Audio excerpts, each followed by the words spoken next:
Yo, welcome to another episode of Beats and Vows right here on Beat District Radio with your boy DJ Phat Mack, and also on YouTube TV. Yeah, sound the air horns. Me. So today, you already know what Beats and Vows is all about. It's about wedding podcasts. It's everything about weddings, where I get a chance to talk to some of my friends in the wedding professional field right here in the St. Louis metropolitan area, even beyond. But we got to start at home because that's where it all starts at. And everybody knows St. Louis, in my opinion, is one of the meccas when it comes to like wedding venues, wedding vendors, and things like that. If you haven't been in St. Louis for a wedding, you haven't been anywhere yet. There are other places, but I'm pumping us up right now, okay? And today I have a good we ran across each other at wedding shows and other wedding, adventures around the St. Louis area. Great dude. So I want to introduce everybody to the one and only, my man, Tristan Shannon. Everybody, a big round of applause for him. Yeah. Me. You're shouting air horns and all that great stuff. Hey, all right. Gotta add that in later. No big deal. So Tristan out of Kendall Films, how are you feeling today, man? I appreciate you coming on. Yeah, no, I appreciate it. Thank you for having me. I've been looking for an opportunity to link up with you and do some stuff with you, so I'm happy to be here and kind of see where we go with this. I'm excited for it. Thank you.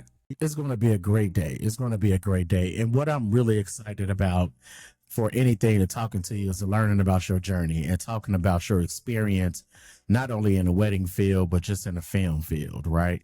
I just don't want to like to say videographer. I just say Right. somebody who's doing a film, right? Right. And things like that, because you guys are specialists. And I love it because that was my major.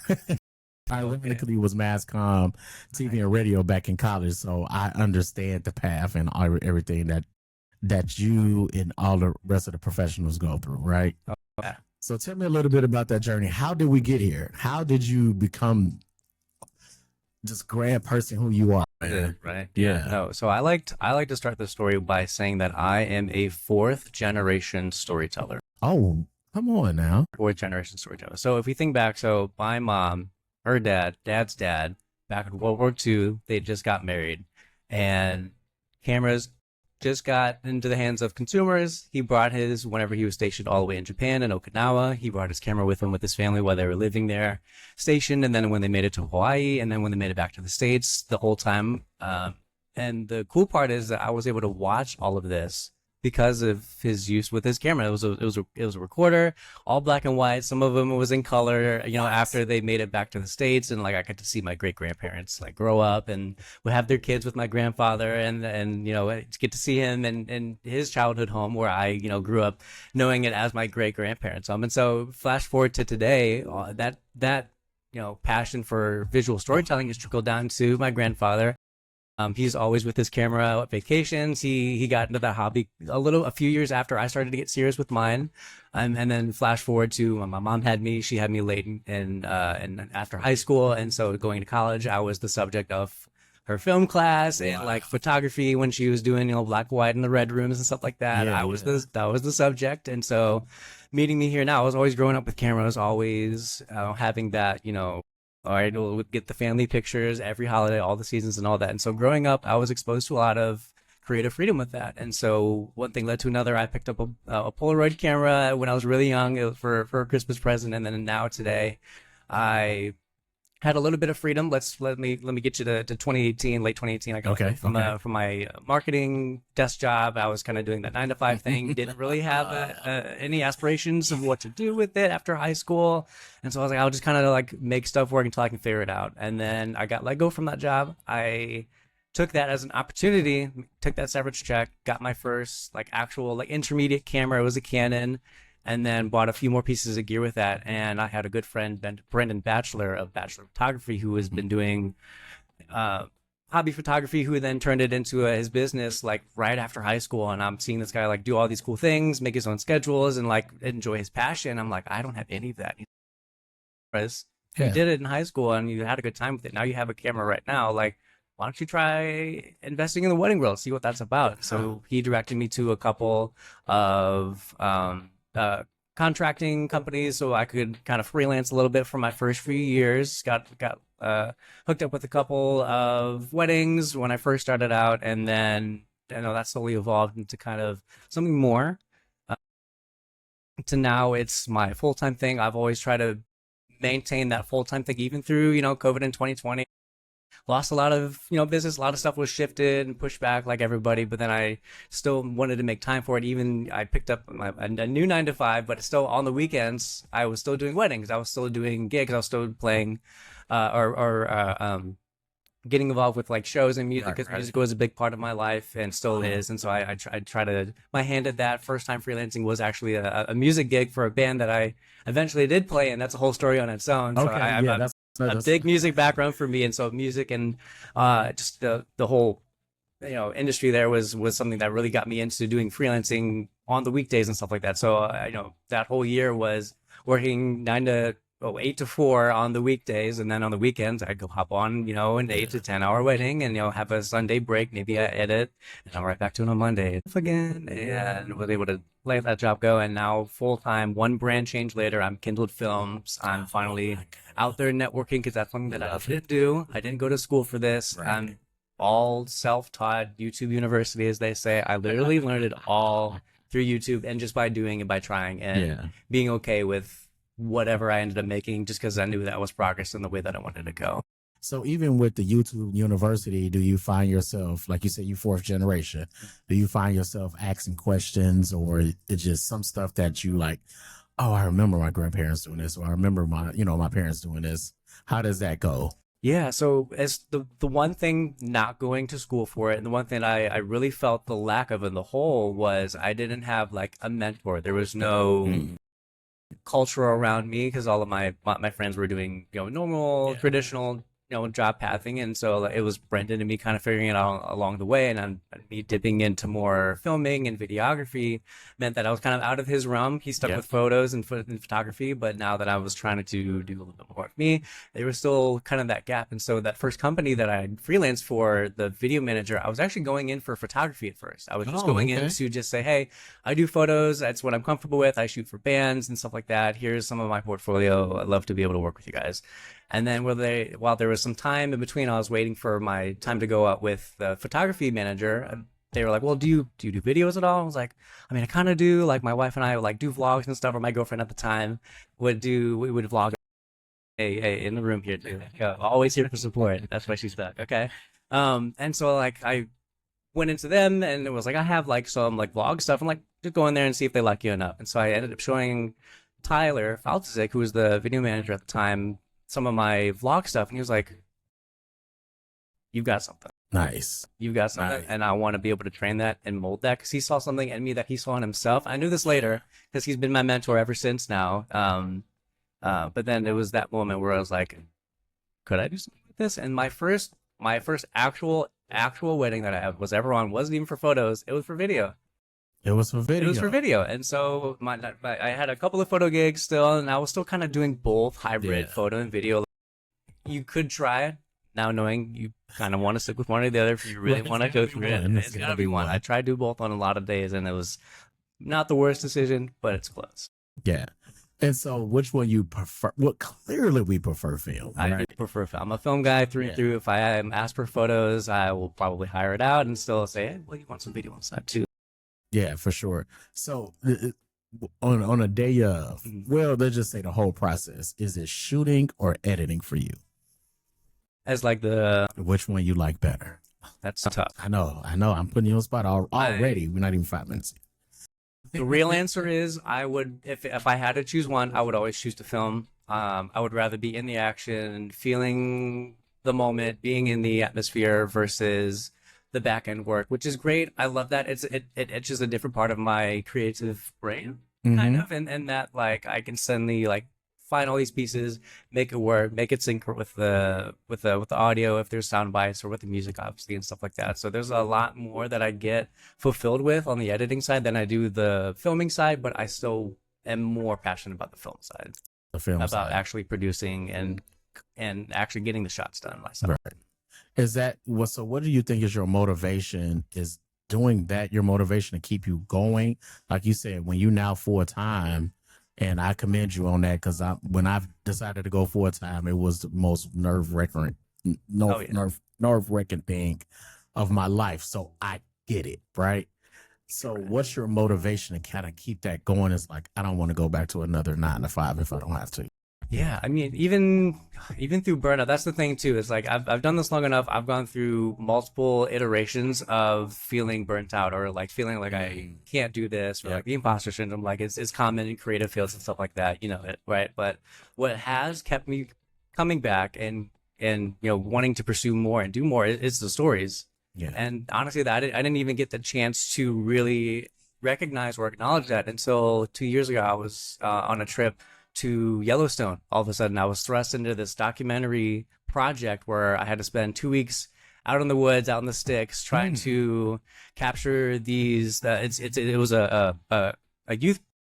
Sorry, let me back up. So this whole project was because in Wyoming, there's a lab school that's attached to the University of Wyoming, which is like a K through 8th grade kind of selection, pre-selected students that you want to get involved with because they do things like outdoor education, stuff like that. It's one of their outdoor ed trips was to Yellowstone and then also to Whiskey Mountain. So they wanted us to go around and capture that. And being in Yellowstone, breathtaking, but to also be with youth and their impressionability and that like kind of new energy that I don't get to experience that every day, but it kind of spoke to me in a way where it's like I'm actually getting to hear these stories and hearing these kids and like getting involved with like the outdoor ed class was really, really eye-opening for me because it really helped me become that storyteller. Wow. And helped me build the case for this is what I want to do no matter what.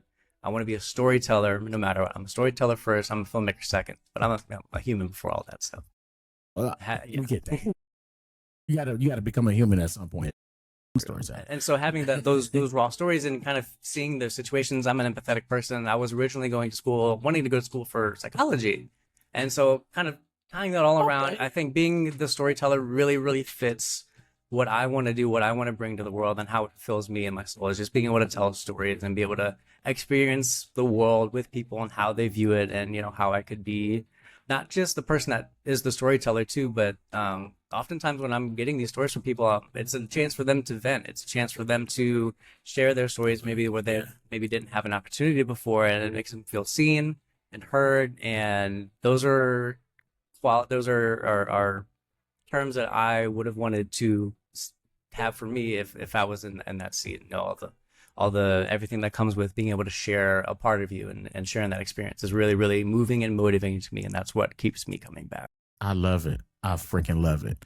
And I'm just gonna throw this out. Do you think that's probably what separates you from your other fellow, videographers and, filmmakers and things like that in the wedding industry? What do you think separates you? Is it the storytelling, or how does that go for you? Yeah, I think for sure it's one part storytelling and then another part technical stuff. Okay. I think the storytelling is what I want to push more and what I want to show more of is that storyteller part of it. Because I've been on the other side as a freelance contractor. When you're just showing up, you don't do the consultations with the couple. You're often there meeting them for the first time, introducing yourself for the first time. Yes, which is fine. It's great. We get the job done anyways. I still get great shots for my company, for the editors to come back to.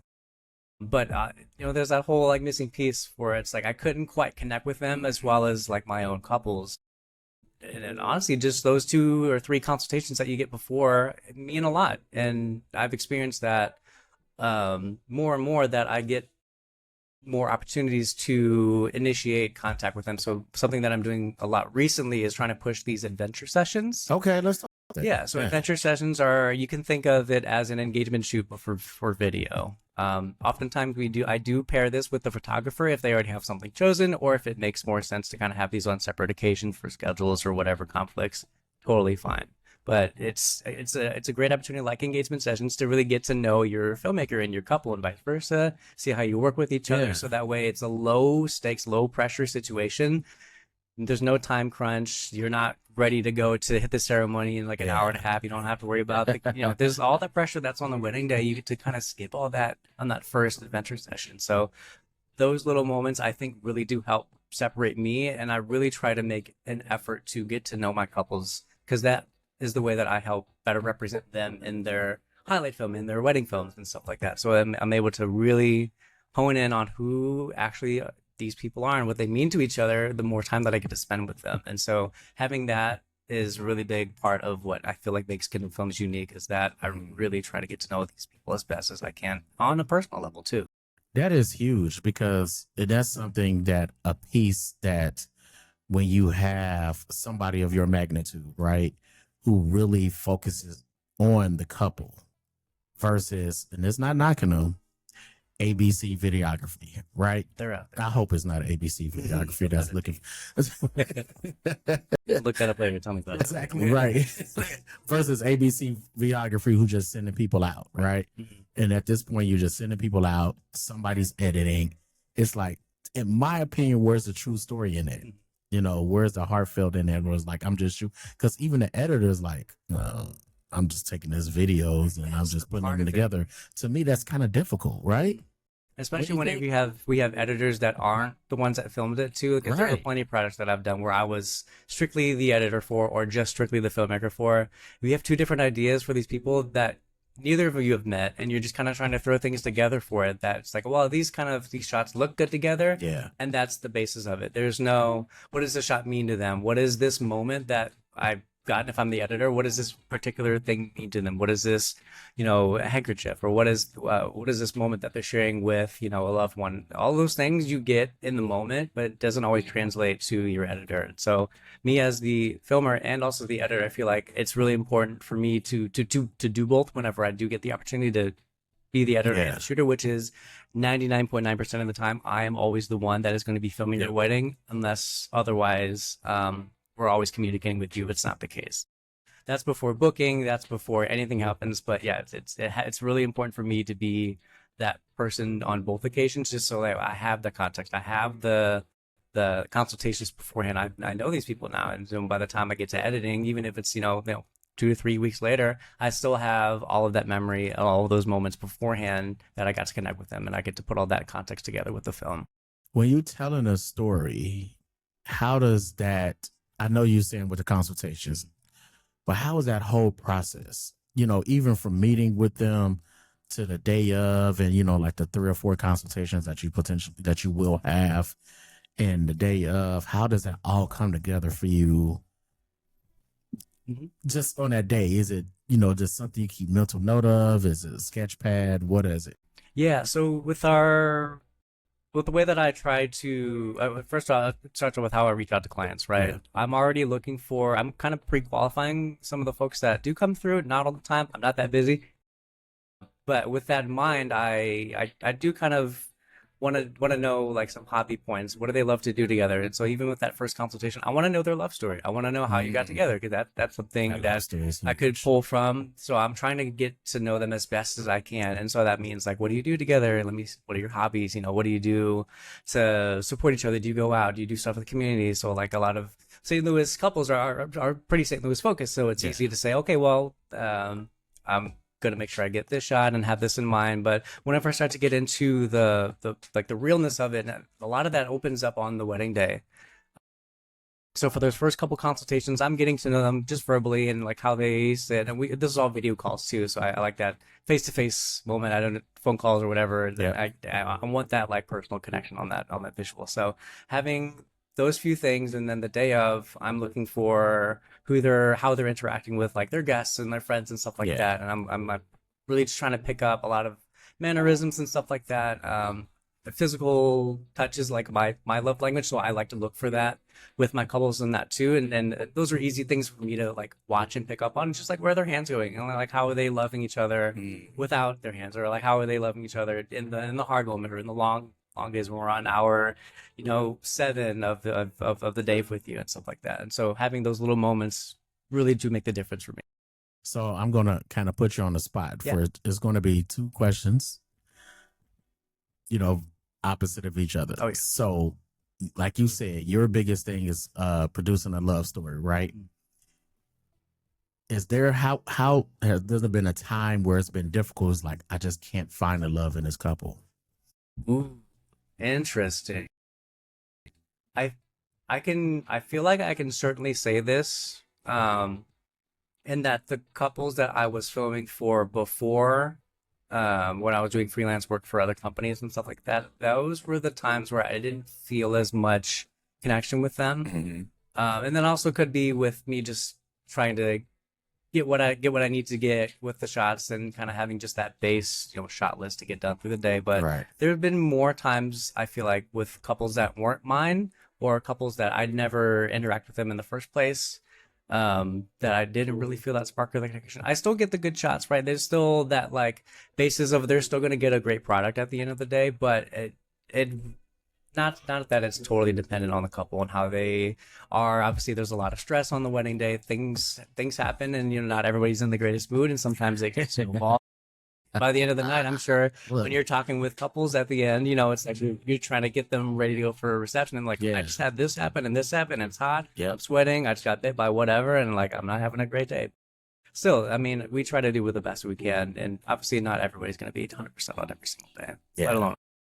And then on the other side, on the fun part of that, is it something that hit home? Like, I'm pretty sure, like, that's something that when you start, from the time you start talking to them to the time the day of, and you was like, wow, this couple is hitting home, whether it hits home for you in your relationship with your wife or whatever the case may be, or you just love their story altogether. Tell me about one of those. Oh yeah, I've got one in mind. A few years ago, I had one of my couples. This was back whenever I was doing solo filmmaking, where it was just me and I didn't have a second, which was difficult on its own. After seeing the day and seeing the timeline, should have had a second. But there was an occasion where I wanted to get their personal vows that they have for each other. They had a private vow book. I that love they the wanted to private do. vows, by I the do way. like that. I do like that. I love it. I love it. It is so dope. As a storyteller too, like I get to have those little sound bites to it, so it enhances your filmic or your highlight film in that regard. I was able to make time for Christian's, our groom, and then Kelly. We ran out of time getting ready, got late or whatever, and suddenly we're at the reception. I'm like, I still need to get your audio for this, and we're like, okay, well let's find a little something quieter, obviously. So we went to one of the getting ready rooms. I had the reporter out, and got her vows. But then the really important and special thing that happened afterwards was that we just kind of sat there and like had a moment to relax after the day. The reception was already kind of in full swing at that point, Yeah. open dancing, and so it was just like a moment to breathe. And then we just kind of started to talk, and I got to hear a little bit more of her story with Christian, her husband, and that was back whenever I didn't do great first consultations and stuff like that. So all that stuff I could have found out beforehand. But she was just talking about her journey with him and how they first started dating at some point, and then they just kind of like fell out and like didn't really gel with some situations or whatever, Okay. and then they just kind of ended up taking a break for a little bit. But the interesting part was that even after all that, whether it was, I don't know, a couple months or a year or something like that afterwards, there was time in between where they both had to work on each other, build up themselves, really reflect on what they wanted out of a relationship and out of themselves too. And they had the bravery first to try again. And one thing led to the next. I was filming a wedding, and what really struck me is I was able to really follow that because of my own relationship with Emma. That was a very similar path that we met in high school. We dated for a while, and then we just kind of fell out. There's a lot of things that led to one thing or another, and then we just we ended up taking a break. But through and through that, still similar to Kelly and Christian, at the end of it, we're like, no, I think this is the person that I want. This is my person. And so having the opportunity to share in that story was really, really meaningful. And just having that like really human conversation with her was like something I will never forget. Look, I can really appreciate, and it's on topic and it's the same thing. I really appreciate, couples that been through that, when you hear about high school sweethearts, you're like, oh, that's cute. Y'all been together. You only know each other. People get it. Yeah, I get People it. have feelings about it. Right. But I do appreciate the couples that find their way back. I really do, because it's that makes it a true love story. Right. In my opinion, it's sometimes you don't hear that in fairy tales, in a sense, right? It's always, oh, we've been together since high school or since college, and this is the only person I've ever loved, ever been with, and Sometimes that's not reality. Right. I mean, I've had plenty of time to like kind of reflect and think about it. I really think what the crux was is that we had, and maybe this is for a lot of folks that were in that situation, is that I still like I had to work out my like adolescent tendencies. I had to work That part. through Come my on now. own, Exactly. insecurities and stuff like that. And that's, I mean, I know now that was my block, and being able to figure that out needed time and I needed space away. And, we had that opportunity to have that and still be, at the end of the day, I mean, we're married, we're living happy, and, I wouldn't do anything differently because this is what I want. This is She's not happy, but as long as you're happy, Yeah. that's all that matters. If she's not happy, we don't care. No. Wait a minute. Am I getting the evil eye in the corner? I don't know. No, that's great, man. Being home. I know. I'll take you back.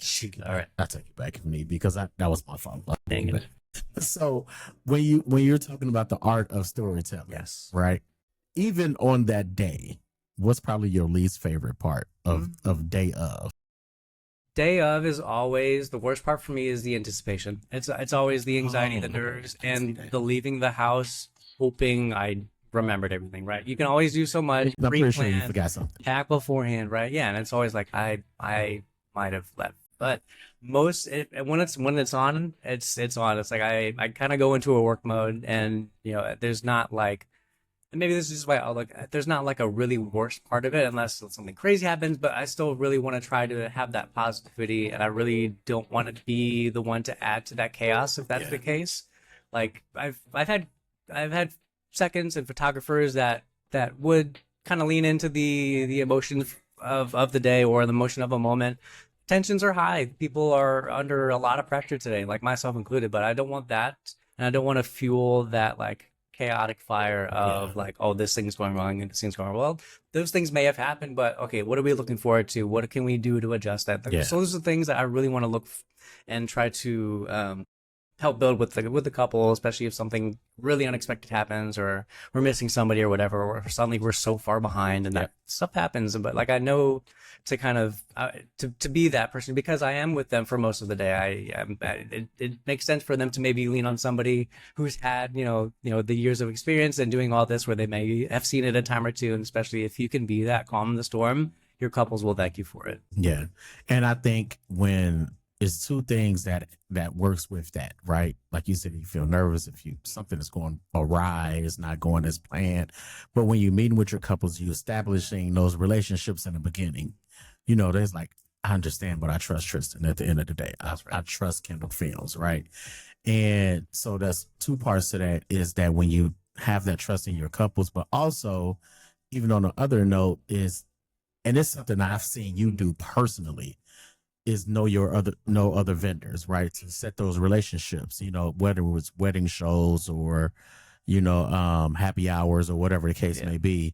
When you start to get to know that, and then when you show up, you was like, oh, hey, Keisha, hey, Kelly, hey, Nick, hey, Jim.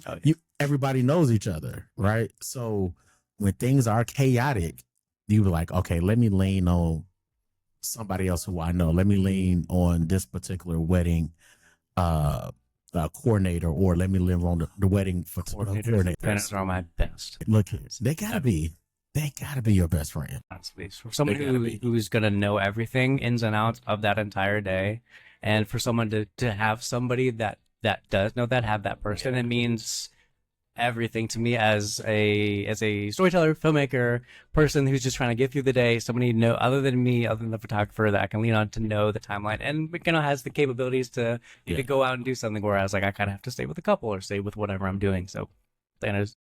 Yeah. And then even though this is not our necessarily territory, but do you think it's a difference between a wedding coordinator, like somebody who, versus a wedding planner or a coordinator for the venue? Right. I think there is, and I know coordinators and planners will correct me and all the good stuff. But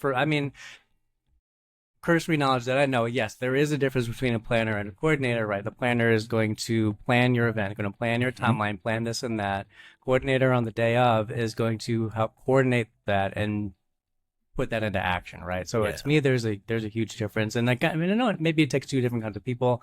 I know there's coordination companies out there that will have more than one coordinator, so that, or planner, so that there's that person that's on the actual day in the field doing the thing, and then the planners planning it beforehand. All that prep work beforehand gets to send all that out. Yeah, I love a good planner. Yeah. Like I love a great coordinator.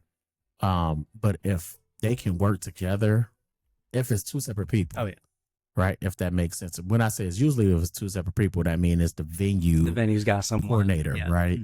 And I tell my couples this all the time when I meet with them. Do you have a wedding coordinator or a planner, at least a day of? Yeah. They said, oh, we're going to use the venues. I get it, but let me tell you some cons. Some cons of that, because they're looking out for the venue first.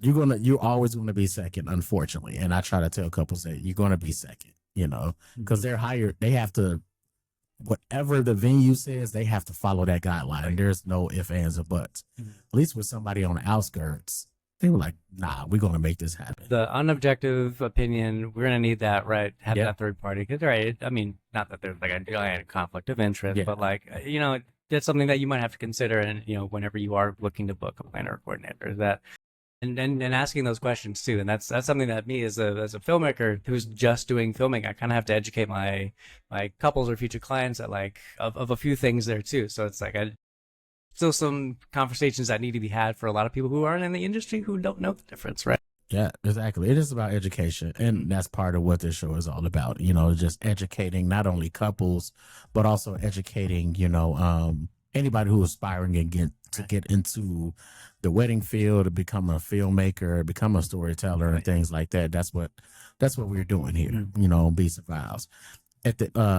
So on another side of notes, what are some essentials that you have to have on your day of? Like, what is that? So I want to know shots, and I also want to know equipment too. Okay. Like, let's start off with equipment. Like, what equipment that you have to have on the day of? Things that I consider top priority when I'm packing my bag. Got to be the camera. There's got to be a backup camera. Okay. There's got to be memory, and there's always got to be some backup memory. There's audio that I need to consider, and 3 main sources of audio. I need something for our officiant. I need something for one of the couples, or usually if it's a groom, I'll put a lapel mic on them. And then for our reception, I try to plug in directly with the DJ. So I need that third source of audio. And then for me personally, I don't bring lighting. I like to film authentically, and I prefer to use whatever the venue, the atmosphere, the environment has for me. I love you, and I'll tell you why. Go ahead. Yeah, so I don't bring any lighting. And it's, if I had a giant team, if that's something that I wanted to go for, like a more sculpted look, especially for like reception or something like that, where things might be a little darker, I would rather adjust myself and my camera or my positioning to make it work for me, versus try to worry about light stands, worry about someone's knocking it over. I can put tape around it all day, but still someone's going to not look for it. And then it's on me for when it falls on someone's head or on the table, right? True professional. That's honestly, that's pretty much it. And then lens wise, it's between 1 and 2 lenses. Stability wise, I used to work on a gimbal for stabilization. That was like my bread and butter, was a DJI OG gimbal and an 85 millimeter lens. I would live on that the entire day.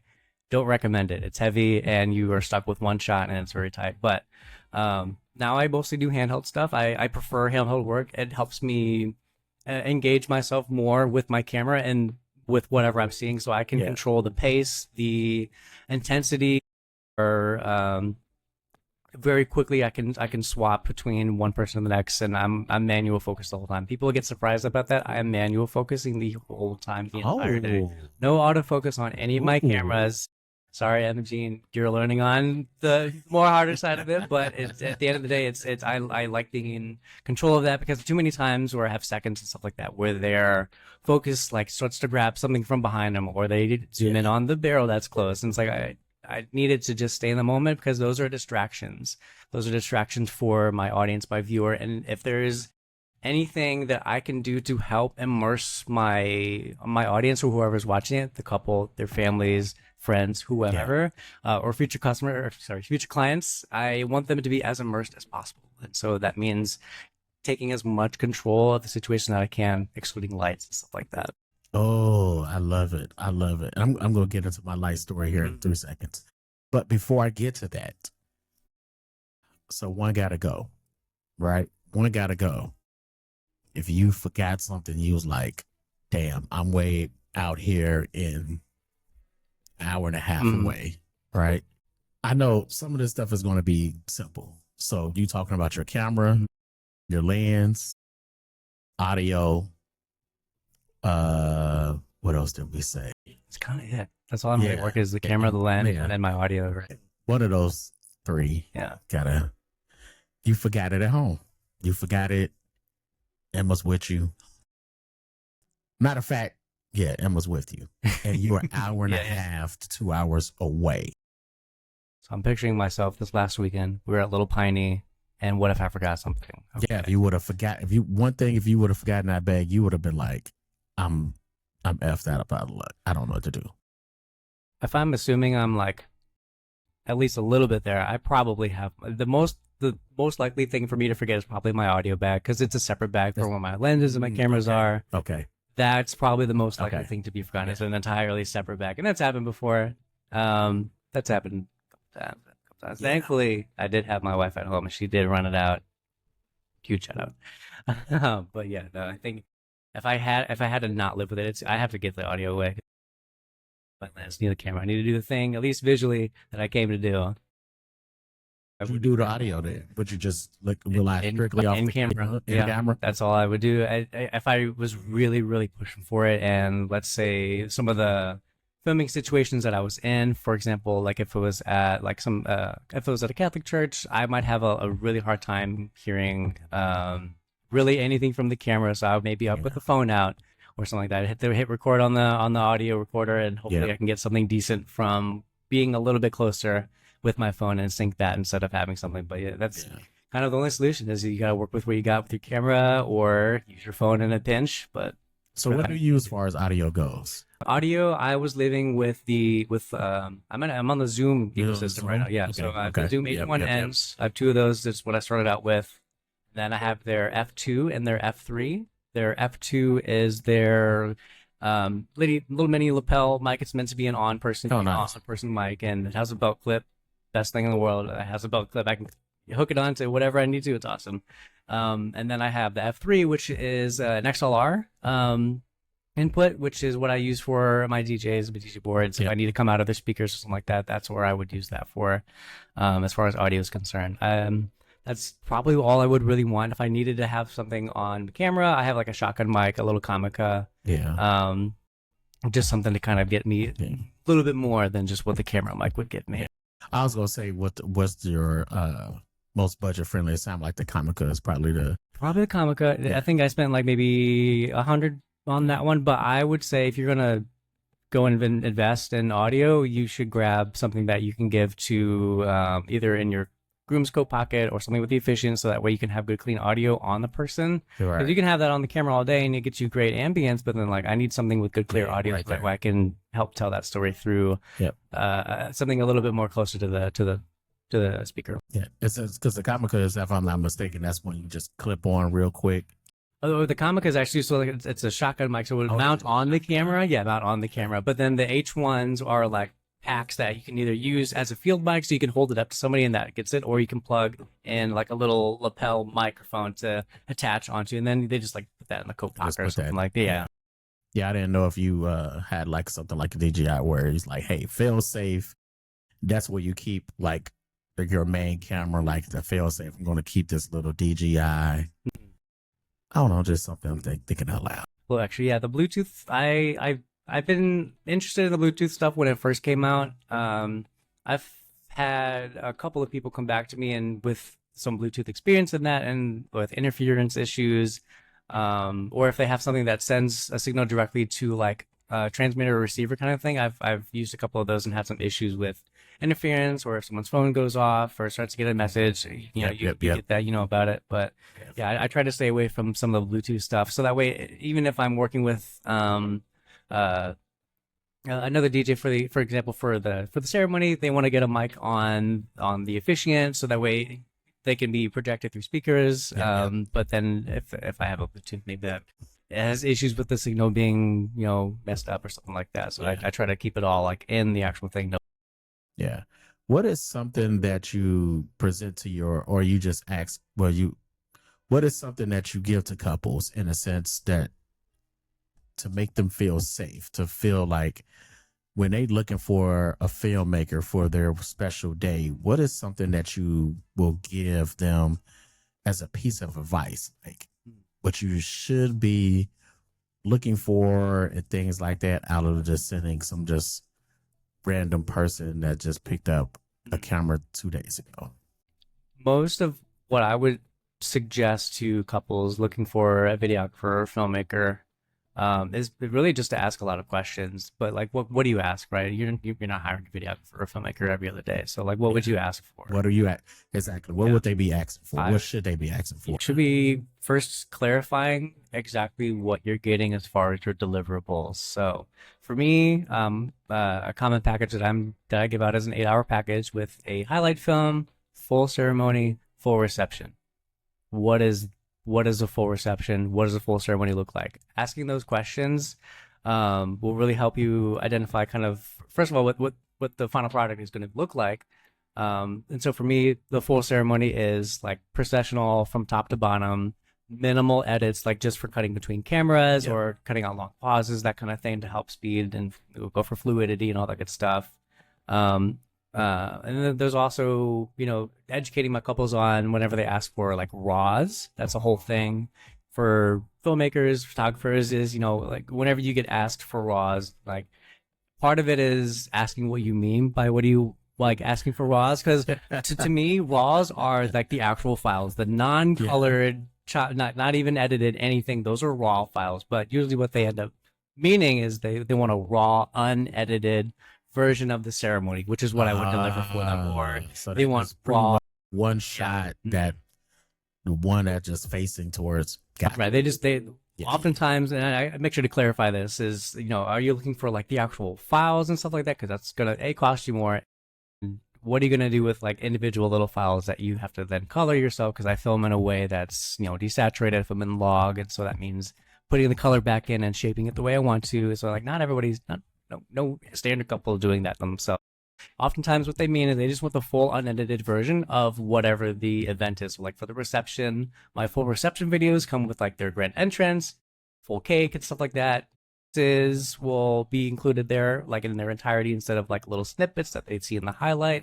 They get to experience all of that. Same thing with their toast. Instead of taking little snippets, they get to hear and see the toast in their entirety. So it ends up being, like a 20-30 minute video for their reception. Likewise for however long their ceremony is, it's that in its entirety. So asking questions and clarifying exactly what you're getting will really help tear out the confusion. And also I think it looks good for me knowing to then ask that question. And then for me, it's knowing what my frequently asked questions would be and giving to them if I don't hear them.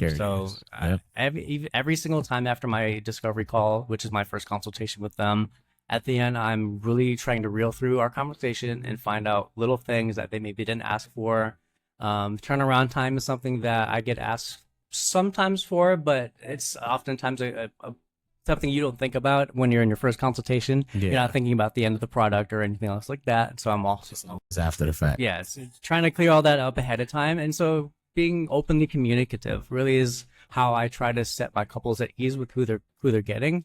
Is just to be so blatantly transparent and overly communicative, especially if we're between, first consultation and like signing contracts and stuff like that. I really want them to know exactly what they're getting, because there's no leeway here or there, and I try to show that through the contract. I'm very thorough with how I go through it with them, and at the end of the day, if they don't have any questions, then I've done my job. And I try to make sure I get them questions that they maybe didn't think about ahead of time. But most couples kind of have an idea of what they're looking for, and it's just me figuring out how to meet them halfway. But I really try to keep them as open and no wrong questions, no wrong answers. It's just all info. For sure. I want you to be as informed to make that decision as possible, because I don't want you to hire me thinking like, maybe we shouldn't have gone through that. I want you to be so certain that this is the person you want to go with, that from then on it's easy for me, it's easy for you. You don't have to worry about me getting what I need and having me being another point of. So what do you even with that being said, what is something that you can tell couples like what not only what they should be looking for, right?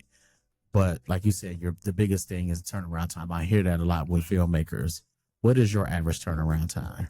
My average turnaround time, since I've gotten busier, I've had to shift it up a little bit, which is now, it was originally 2 weeks. My like first started, I was like, I can get this done in 2 weeks. Easy. Just pop it right off. That next week is all editing, and then the following week is just cleaning up the mess. But now my turnaround time is somewhere closer to 4 to 6 weeks. Okay. And I'm becoming more okay with that. I realize that maybe the industry standard is a little more past 2 weeks, which is now that I realize incredibly insane to have that for every single wedding, especially I have a couple back to back.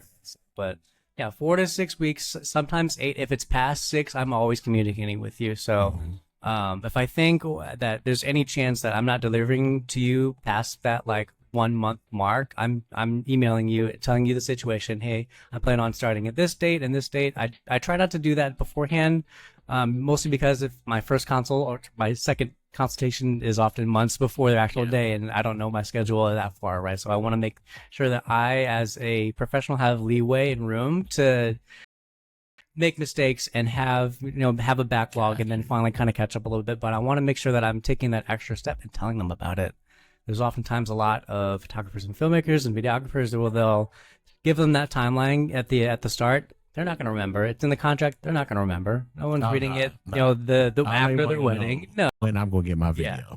So having that communication, that first week or that second week, if they come back from, going out of town, going on vacation, talking with them and just shooting them an email, congratulating them. Hey, super glad I got to spend the weekend with you. Here's what you can expect from me. This is when I would like to start, but let me be in communication with you if something goes wrong or if I think it's going to be later. Yeah. And what do you think the biggest misconception that couples have with filmmakers and videographers that you've heard? That's a good question. Big misconception. Make you think on this one. Is it price or whatever? I don't know. It might come down to cost. That could be one. I don't want to get any hot water.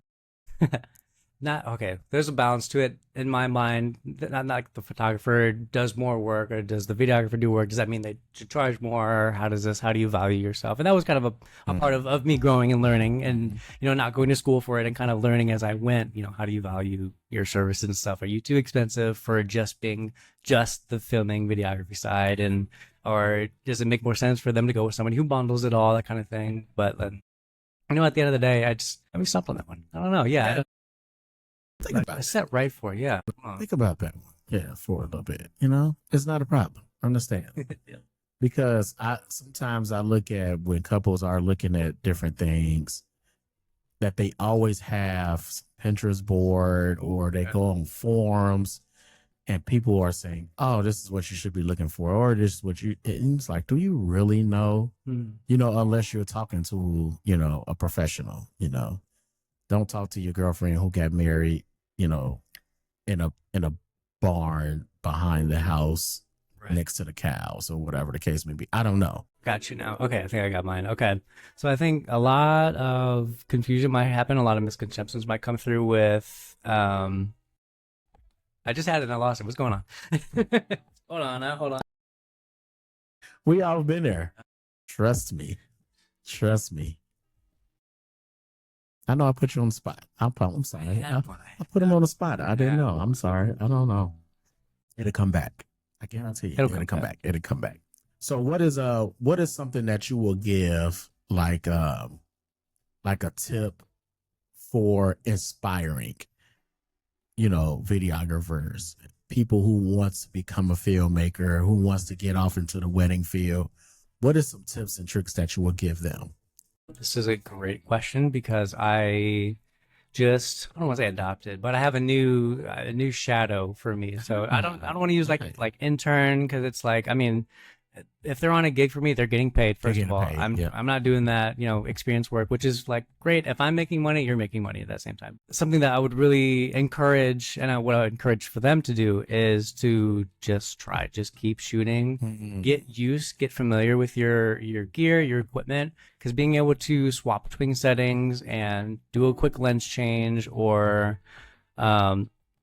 something that are just quickening up your pre-production process or something like that, to just get out and just keep shooting and trying and being okay with failure and being okay with what you're at right now. Because I see for them, because the reason I brought them on, because I see they have an eye for it, they have a passion for it. It's one of the two, or sometimes it's both, right? And so I want to create a space to foster that for them and to let them go out and experience what it is to go on a wedding for the first time with all the safety nets in a row. I know I'm getting all my shots. I know my second's getting all of their shots. And so it just allows them space to kind of get what they need and just be in the atmosphere for it. Yeah. So if you can find, someone or a company or something like that to get real experience and get real hands-on with what a wedding day would look like, that would be my number one tip, is to really just try and do and fail and be okay with it and look for ways to do better the next time. That's really all you can do. That's what I did. But, it's something that I wish that a lot of people would do more, is like make opportunities for yourself to go out and film, make opportunities, set something up with friends. Even if you're just going out, it's okay. Be the weird one with the camera. You're going to do it in front of, hundreds of people on a wedding day anyways. Fail now. It's okay. Yeah, because, I know we talked about it a little bit, earlier, we touched on it, but it's nothing wrong with those, one stop or people who send people out, or companies that ABC photography or videography that sends people out. There's nothing wrong with it, because we all have to start from somewhere, right? And usually that's what it's all about. So when you are having somebody who shadow you, are you looking to shadow, they're asking to shadow you to break off into their own, or we become a part of your Kindle Films family? The two shadows that I do have, they both had mentioned that they would like to go out and do their own business and like do what I'm doing, but with their own, which is great, and that's something that I want to support them with. Very much a community over competition, which is something that I would like to continue to foster. And if I'm that busy, I can then hand them off, or if I have a couple that's looking for, what I can produce, but maybe not at the price that they are looking to for their budget, I now have two great shadows that I could say, hey, once you get this up and running, I have some business for you, right? It's something that maybe they're at a lower price point, but I'm the one that trained them, so they know exactly what I would look for and what I would do and how I would edit, but in their own style, in their own way. And now they get that special treatment. And then I think that looks good for the community too. I want to be able to just spread love and show love. It'll come back to me. I know they'll get me on a job, or down the line. That's cool. But if not, it's still, at the end of the day, I want to see them succeed, and I want to see them. I want to see them do well. And to be transparent, I want you to be transparent for a second, right? Can do. Outside of, let's say, for instance, it's somebody who you did not, in a sense, mentor, who shadowed you at one point, and you guys, we're all having a conversation as, vendors or whatever. And you found out somebody charges like, let's say $2,000 less than you normally would. You'd be like, that's it? Right? But they're a great person. Yeah. They might do great work. And if you can't do something, being transparent, would you refer somebody who reached out to you first and they're looking for that date? And he's like, it's October, I'm booked. Until 27, right? Because it's October, right? Would you still refer that particular client who was inspiring to be with you to go with this other person just because of their costs? Would you do that, or I would say you'd be like, good luck on your own to the client? Because to me, I mean, if it was me thinking about it, there's probably some rhyme or reason why they have that price point set. And to me, that says that maybe something's lacking and they're trying to make up for it for a better price. Not that it's a terrible thing to go find someone who's way, way cheaper. Not always will you find somebody with way, way cheaper experience. Sometimes they are great. They are great, filmmakers, personality-wise. You don't have any issues with them. But, at the end of the day, it's everybody values themselves. That's something different. So I don't try to knock people for charging I like less than I like me. I think if they really want like the Kindled Films experience, they will go for me. And I think the folks that are really, really motivated to have what I can deliver and have that experience that I, as a person, can bring, as a filmmaker can bring, me as a storyteller can bring, it's going to be different than everybody else's. And that's what I really, really love about how I operate. Is it's kind of, you know, specific to my eye and to what I'm looking for. You're not going to get that with somebody, even if they did charge more than me or if they did charge less than me. It's not going to be the exact same. They can get similar shots. They can look for the same things that I do, but even with through the editing, how I operate, how I talk with couples and stuff like that, it's not going to be the same. It's not going to be the same experience. I mean, and that's the reason why I charge what I do, because I know my value, and what I can deliver is something that I would want for me for my day, and I want to charge accordingly. Not to say that you won't get that exact experience. Things might be different. Your mileage may vary, but if they go for it, that's great. They're going to find somebody who's going to fit with them. And if the budget is a really, really strong point for them, and then they want that cheaper option, that's totally fine with me. That is A-okay. Let me know when you need, if you want on vacation, I'll do your vlog, man. I don't know. You know, it's okay. We can work it at another time. And, you know, I'm happy to refer business too. I think as a professional in the industry, I think it looks good on you to be able to refer other people, and especially if you've vetted them, and if you know that person's like, yeah, I'm happy to suggest them to you, they'll be somewhere close to your price point. But at the end of the day, I talk with them, and, you know, I at least know of them, or maybe I've worked with them before, and I can certainly say that they would take care of you. I'm not about to refer somebody who's not going to meet deadlines, deliver what they say they're going to deliver, or are just, you know, that kind of a negative person. I don't hang around with negativity. That's something that I do not do. And so I will never refer you to somebody who I wouldn't also hang out. I love that. I love that about you, man. And that you have that community over, you know, competition is a beautiful thing, you know, and I think we all just need to encourage that. And that's one of my, you know, my tips to everybody you know, who's looking to get into this field. It's about the other vendors in your community. It's about, you know, networking and coming out to wedding shows, coming out to happy hours or whatever the case may be, and just meeting people. Just meet people, you know, and that's it. So I always say, if you feel like that, he's like, I'm just not getting the business, because referrals is where it's at, man. Referrals is where it's at. Because the really cool part, and I'm going to shout out Luna and Co right now, because Jasmine and Alexandra are two of the hardest working planners and coordinators that I know, that go through so much with their couples just to make their vision come alive for them. And from a vendor standpoint, it really makes me smile, because I get to benefit from that as well. I get to benefit from them referring business to me because they know me, they trust my work, and that helps the couple trust me and trust my work too, because they already trust the planner. She's already steered them right all these steps of the way. And, you know, at the drop of a pin, the planners could say, you need to hire this person because they fit you with this box and this box, and they're at this price point.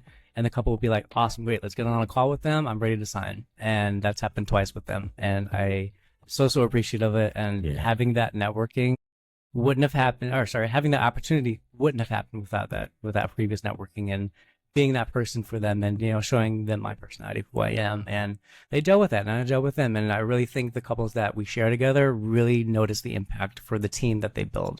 I love it. I love it.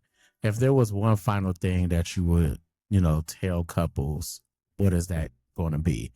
At this point, give yourself a pat on the back, or however you want to do it, man. I know. You're so humble. My universe won't let me. I don't know what to say. Universe won't let me. Put it this way. Okay, let's do this. Okay. Clearly, it's going to love you. You know, I guarantee everybody you're going to like this guy.